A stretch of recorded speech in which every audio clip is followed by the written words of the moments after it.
আসসালামু আলাইকুম, কেমন আছেন সবাই? আলহামদুলিল্লাহ, শরীর ভালো আছে, আমিও ভালো আছি। প্রতিদিনের মতো আজকেও আপনাদের মাঝে আরেকটি ভিডিও নিয়ে হাজির হলাম। বিরোধ, লোভ, লোভ জিনিসটা এখন মানুষ আসক্ত হয়ে পড়ছে লোভে।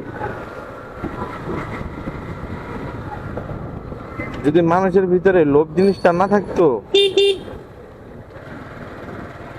এই তামাম পৃথিবীতে কোনো গ্যাঞ্জামের সৃষ্টি থাকতো না, গ্যাঞ্জাম সৃষ্টি হইতো না। একমাত্র হইলো লোভ। আপনার যদি 50 টাকা থাকে, তাহলে আপনি আবার চিন্তা করেন কি যে কারে মাইরা কারে দইরা যে আরো 200 বানান যায়। কিন্তু মানুষ তো এটা চিন্তা করে না যে আমি তো সারা জীবন এই পার থাকতে পারব না, আমার যে পার এই একটা রেখা যে আরেকটা পার আছে, ওটা সবাই চিন্তা করে না। এই যে দেখেন সামনের ক্ষেত্রে যে লোকটা বয়স হয়ে গেছে, এখনো কি হাঁটাখান্ডি করতেছে। এখন এই যে লোভ জিনিসটা, যদি আমরা লোভ থেকে বিরত থাকি, লোভটা আমরা বাদ দিয়া দেই, তাহলে আমার মনে হয় না যে এই পৃথিবীতে এত কোনো সমস্যার সৃষ্টি হইব।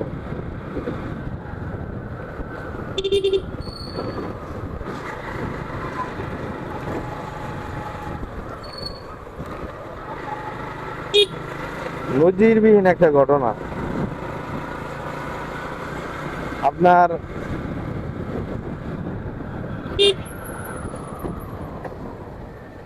হাফেজ,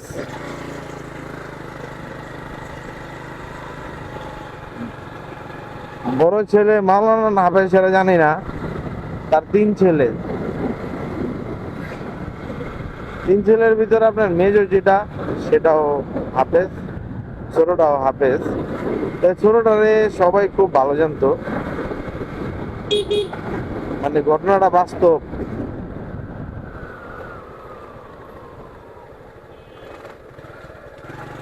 ঘটনাটা বাস্তব, আমার এলাকায় ঘটছে, সত্য ঘটনা। যে মানে ঘটনাটা শুনে খুব খারাপ লাগছে।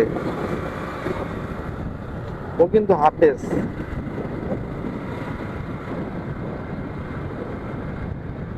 ওরা 3 ভাই, আরো বোনেরাও আছে।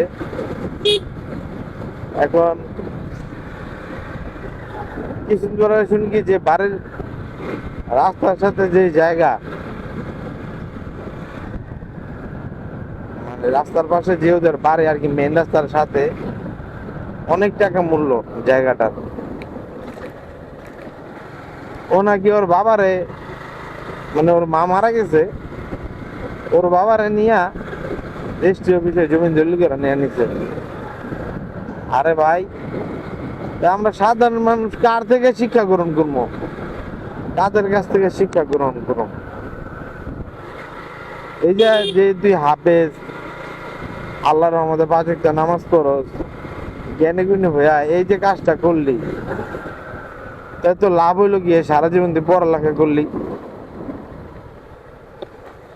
অথচ বাড়ির কিছুদিন আগে কাজ করাইছে, মোটামুটি অনেক টাকার কাজ করাইছে, সেই কাজ করেছে মেজর ছেলে টাকা দেয়া। এখন তুই যাই করে সেখানে তো তোর আল্লাহর কাছে জব দিতে হইব। তোর আল্লাহর কাছে তো অবশ্যই জব দিতে হইব যে আরো 2 ভাই আছে, বোনেরা আছে, তুই তোর তাদেরকে ঠকাইছস। আমি তুই যে হাফেজের বড় ডস কাজে দিব।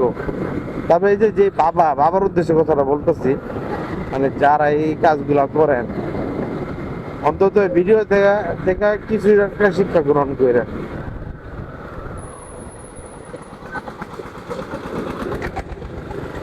এখন এই যে বাবা বাবা করুক, মা করুক,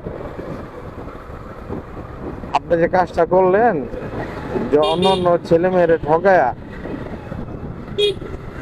আপনি যে এক ছেলের নামে জমিটা লেখা দিলেন, ওই আল্লাহ তাআলা যে দুনিয়াতে পাঠাইছে এর হিসাব আপনার তার কাছে দিতে হইব। তাই বলি ভাই, লোভ হিংসা বাদ দেন।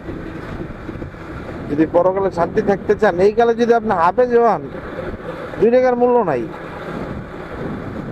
কারণ আপনি হাজার হাফেজ হয়েছেন, আপনি তো বেইনসাফি কাজ করছেন, একজনের হক মারছেন, ও আপনি আরেকজনের হক মারবেন আর জান্নাতে চলে যাবেন।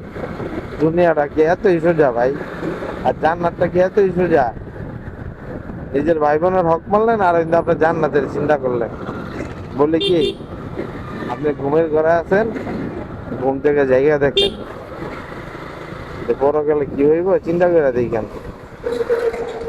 ভালো থাকবেন, সুস্থ থাকবেন।